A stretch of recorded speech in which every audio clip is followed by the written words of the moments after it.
कौन है कुसुंडा के अधिकारी त्रिपुरारी कुमार? क्यों नहीं हो रहा कुसुंडा से इनका मोह भंग? कौन दे रहा त्रिपुरारी को 13 साल से संरक्षण? कैसे ओवरहेड रिपेयर के नाम पर डकारे गए पैसे? त्रिपुरारी और दीपक के गठजोड़ के पीछे क्या है कहानी?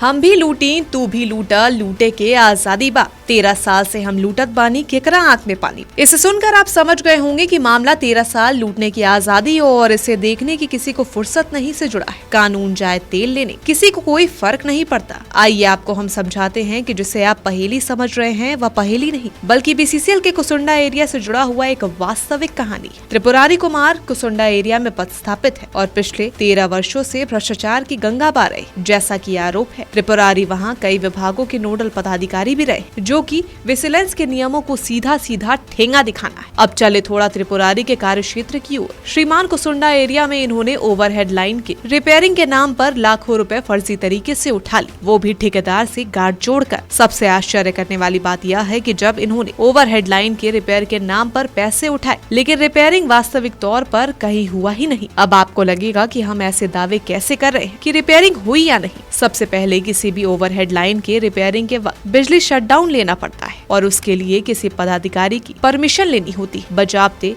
रजिस्टर मेंटेन करना होता है, लेकिन रिकॉर्ड चेक करे तो स्पष्ट हो जाएगा कि ना तो किसी अधिकारी की परमिशन मिली और ना ही कोई रिकॉर्ड मेंटेन हुआ। यानी यहाँ सिर्फ कागजी फर्जीवाड़ा हुआ। और यह संभव तब हो पाया जब एरिया इंजीनियर दीपक कुमार और त्रिपुरारी की गाठजोड़ ने करोड़ों रुपए रिपेयर के नाम पर डकार। अब भला ऐसे में आप ही तय करिए कि दोनों अधिकारी कंपनी को पद दे रहे हैं या जहर देने की साजिश कर रहे हैं। वहीं पीओ नंबर 5100017588 में किसी सामान की खरीदारी 25,37,000 की हुई, जिस पर महाप्रबंधक की भी स्वीकृति है। लेकिन हम आपको बता दें कि कोई भी सामान खरीदारी में जीएम का डीओपी 20 लाख रुपए तय किया गया है। ऐसे में अब सवाल यह उठता है कि आखिर एरिया इंजीनियर दीपक और त्रिपुरारी और जीएम ने ये कैसे अपने पावर का मिसयूज किया है। इस मामले पर जब हमने महाप्रबंधक से बातचीत की तो उन्होंने कैसे अपनी बातों को गोल गोल घुमाया, आप सुन लीजिए उन्हीं की जुबानी। ये ऐसा एक कंप्लेन आया है जिसको हम लोग संज्ञान में लिए हैं और इसका थोड़ा इंक्वायरी करके प्रॉपर एक्शन इस पर लिया जाएगा।